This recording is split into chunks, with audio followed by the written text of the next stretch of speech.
I'm going to show you how to set up a macro in Microsoft Word that adds bracketed page numbers at the top of each page. These bracketed page numbers will keep the reader oriented to the original page content, even if that content spreads across multiple pages in Word.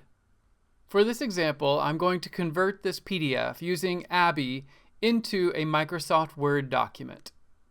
The most important thing to have turned on in Abby's Word document export settings is Keep Page Breaks.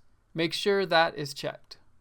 Now that we have this document exported to Microsoft Word, we need to make sure that page content matches up temporarily with the original pages. I like to shrink all text to something like 6-point font. If there were large tables in the original document, those might spill over onto multiple pages. You may even want to set margins for all pages to narrow to help all content fit on one page.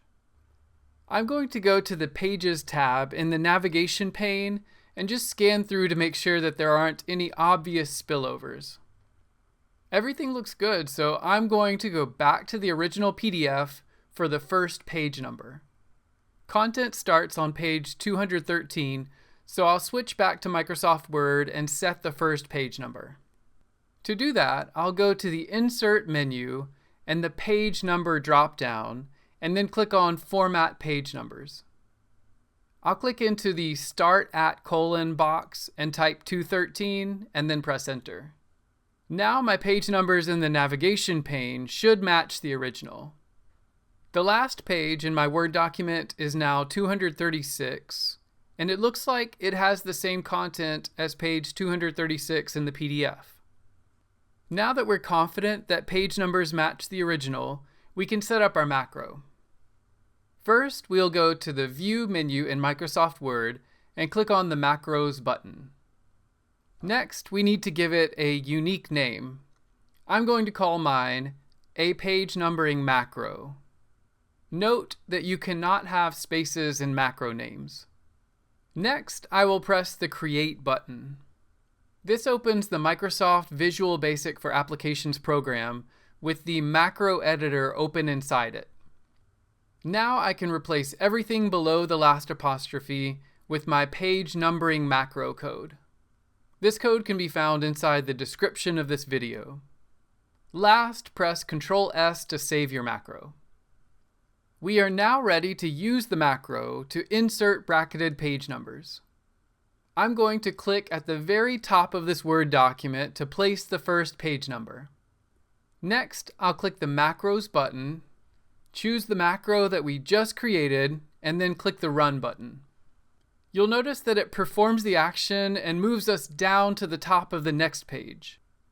If I click back on page 213, I will find the bracketed page number at the beginning of the page on its own line.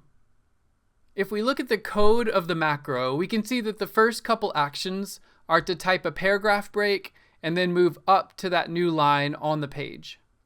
Next, it types a left bracket and then inserts the current page number, and last, types a right bracket. Because I was having problems with these inserted page numbers changing, the macro then highlights, cuts, and pastes the bracketed page number as plain text. It then applies a normal style in case it picked up a bulleted list or heading style when it was created, and last moves down to the top of the next page. We are ready to use the macro on the remaining pages, but it would be fairly cumbersome to go into the macros menu every time. Instead, we are going to set up a shortcut to activate our page numbering macro. We'll go into the File menu and choose the Options button. In here, go to Customize ribbon and choose the Customize button next to Keyboard Shortcuts. Scroll down the Categories area until you find Macros near the bottom.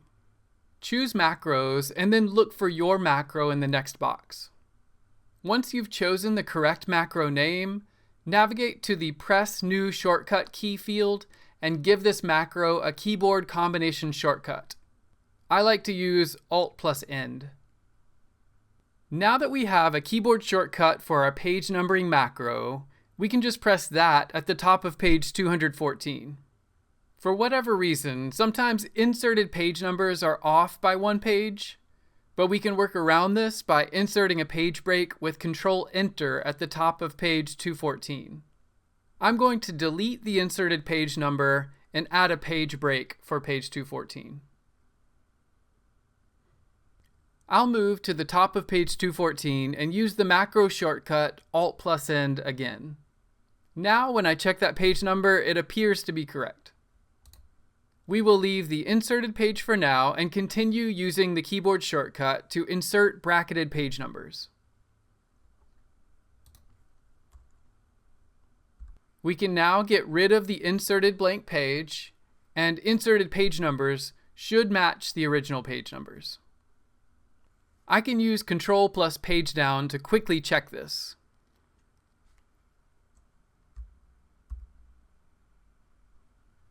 A few of the page numbers are still incorrect, and I think it's because of some invisible page formatting in Microsoft Word that's fooling the code that automatically inserts the current page number.